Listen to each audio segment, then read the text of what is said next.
세월호 참사 당일 박근혜 대통령의 행적에 의문을 제기한 일본 산케이 신문의 기사에 반드시 강하게 끝까지 책임을 묻겠다던 청와대가 오늘은 일보 후퇴한 태도를 보였습니다. 그리고 국가인권위원회에 접수된 군대 내 인권침해 진정사건들의 약 4분의 3, 75%가 요건에 맞지 않는다는 이유로 인권위에 의해 각하된 것으로 밝혀졌습니다. 오늘 주요 뉴스들 정리해 보겠습니다. 황준호 뉴스 취재팀장 나와 있습니다. 어서 오십시오. 예. 자, 먼저 청와대 입장이 일부 후퇴했어요. 대통령의 사생활 의혹을 제기한 산케이 신문. 법적 대응을 안 할 수도 있다 이런 입장인가요? 예, 지난 7일에 청와대는 그 논란이 되는 산케이 신문의 기사에 대해서 민형사상의 책임을 반드시 끝까지 묻겠다고 아주 강경한 입장을 내는 적이 있습니다. 그렇지만 이 발표 이후에 4일이나 지났지만 오늘까지 청와대가 아무런 법적 조치를 취하지 않고 있습니다. 그러면서 동시에 청와대 민경욱 대변인이 오늘 제3자의 고발 사건이 있기 때문에 그 과정을 예의주시하고 있다라는 말을 했는데요. 청와대가 직접 고소하지는 않고 그 자유청년연합이라는 단체의 고발건으로 가름하겠다. 그걸로 대체하겠다는 뜻으로 풀이됩니다. 정부가 직접 일본 언론하고 소송을 할 경우에 오히려 논란이 더 커질 수 있다는 점을 고려한 것으로 해석됩니다. 그리고 한편으로는 청와대가 그 산케이 신문의 기사에 문제를 삼으려면 산케이 기사의 바탕이 됐던 조선일보 기사 역시 문제를 삼아야지 그게 공평하기 때문에 그 점에 부담을 느꼈다는 분석도 나오고 있습니다. 아니, 이 자유청년연합이라는 단체가 어떤 단체기에 이 단체가 고발했으니까 청와대는 잠자코 있는 겁니까? 그렇습 말입니다. 극우 단체인데요. 여기 네. 고발하는 걸 보겠다 이런 입장을 밝혔습니다. 네. 그리고요, 국가인권위원회가 지금까지 군대 내 여러 가지 인권 침해 사례에 대해서 문제 제기가 있었습니다만은 대부분 각하했다 이런 내용이 나왔어요. 그렇습니다. 국가인권위원회는 군대에서 인권 침해 같은 피해가 발생했을 때 조사할 수 있는 유일한 외부 기관입니다. 예. 오늘 군 관련 인권단체가 2009년부터 작년까지 인권위에 접수된 진정 사건들을 분석한 자료를 내놨습니다. 그걸 보니까 지난 5년 동안 군 인권 침해 진정 사건은 1177건인데요. 총 전체가 1177건인데 그중에서 구제 조치를 한 사건은 겨우 75건으로 전체의 6.4%에 불과했습니다. 반면에 조사 요건을 갖추지 못했다는 이유로 조사를 종결해버린 각하 처리는 875건, 74.3% 상당수를 각하해버렸습니다. 그리고 인권 침해를 볼 수 없다고 기각 처리한 사건은 213건으로 13.8%를 차지했습니다. 윤일병 사건 같은 경우도 이게 군에서 조사하고 있다라는 이유로 인권위원회에서 조사를 종료해버렸다는 사실이 밝혀져서 논란이 됐었는데요. 그런 사례처럼 군에서 수사나 재판을 하고 있다는 이유로 인권위 스스로 그냥 종결시켜버린 사건도 약 87건이었습니다. 군인권센터는 유명무실한 국가인권위원회 조사 대신에 국회 산하에 군 인권 문제를 전담하는 독립기구를 국회 산하에 만들어야 된다라는 주장을 하고 있습니다. 네.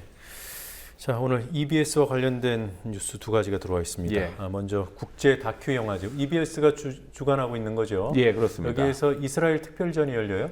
예, 이스라엘의 가자 침공으로 지금 민간인 학살이 이어지고 있는 상황에서 이스라엘 국제 다큐 영화제가 이스라엘 특별전이라는 것을 해서 논란이 되고 있는데요. 오늘 영화인들이 영화제 참가를 거부하겠다고 선언했습니다. EBS 다큐 영화제 주최 측은 이스라엘 대사관의 후원을 받아서 이스라엘 다큐멘터리 컬렉션이라든지 또 이스라엘 다큐 컨퍼런스 이런 것을 이렇게 이스라엘 특별전을 준비해 놓은 상황입니다. 네. 그렇지만 한국의 다큐멘터리 감독들이 이번 특별전은 이스라엘이 민간인을 학살한다는 범죄를 숨긴 채 이스라엘이 마치 문화와 예술의 선진국으로 홍보하는 그런 데 동조하는 거라면서 비판해 왔습니다. 오늘 보이콧을 끝내 선언한 영화인들은 김조광수 감독을 비롯해서 두 개의 문을 만들었던 김일란 감독 등등 해서 총 129명이 보이콧을 선언했습니다. 그리고 영화계에서는 2차 보이콧 서명운동에 들어가 있는 상태입니다. 그래서 EBS 다큐 영화제 측은 13일에 자신들의 입장을 밝히겠다고 말해놓은 상황입니다. 네. 그리고 교육부가요, EBS의 역사 교재를 사전 검열했다는 그런 의혹이 있던데요. 어떻게 된 겁니까? 예, EBS가 발행하는 필수 한국사라는 교재액입니다. 네. 현직 역사 교사들이 집필을 하고 있고 수능의 70%가 이 필수 한국사의 내용이 반영되도록 되어 있는 그런 역사 교과서입니다. 최근에 교육부가 이 필수 한국사 집필진에게 박정희 유신 부분에 대한 기술을 줄이고 또 특정 출판사의 내용을 더 반영하라 이런 압력을 넣었다는 주장이 제기됐습니다. 지난 7일이었습니다. 교육부가 EBS 수능교재 기획부에다가 보낸 이메일을 보면 박정희와 유신 관련 문항이 너무 많으니까 그 문제를 좀 줄이고 또 북한 관련 문제들은 빼라 이런 주문을 했고요. 또 특정 2개의 교과서 내용도 반영하라는 지시가 들어 있었습니다. 그 교육부가 지시했던 2종류의 교과서는 친일 편향 내용으로 논란이 되어 있던 교과서인데요. 이름이 적시되어 있지는 않고 교학사 교과서와 또 다른 교과서로 알려지고 있습니다. 네. 이 교재에 집필진인 현직 교사들이 이 이메일 내용을 공개하니까 전국 역사교사 모임은 교재 수정 지시라는 것은 법적 근거가 없는 검열이자 교육부가 박근혜 정부에 알아서 충성하고 있다는 증거라고 비판했습니다. 네. 자, 일반 고교를 살리기 위해서는 무엇을 먼저 해야 하는 것인가? 예. 뭐 이런 데 대한 의견을 쓰는 운동이 전개되고 있어요. 시민단체 특권학교 폐지 일반학교 살리기 서울공동대책위원회라는 단체인데요.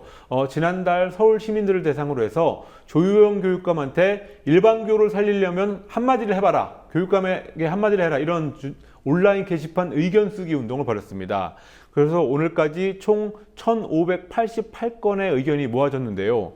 그중에서 78%에 해당하는 시민들이 일반고를 살리기 위해서는 자율형 사립고, 자사고를 폐지하고 고교 평준화를 회복하는 것이 가장 시급한 일이다. 이런 의견을 냈습니다. 그리고 다음으로는 일반고 안에 다양한 교육과정을 운영해야 된다라는 의견이 9%로 뒤를 이었고요. 네. 그 다음으로는 일반 고등학교의 학급당 학생 수를 25명으로 줄이자라는 답이 7%로 뒤를 이었습니다. 공대위는 이 결과를 오늘 조희연 서울시 교육감에게 전달했습니다. 네, 이 조사 결과가 자사고 폐지 또는 축소를 추진하는 그런 동력이 될지 주목이 됩니다. 예.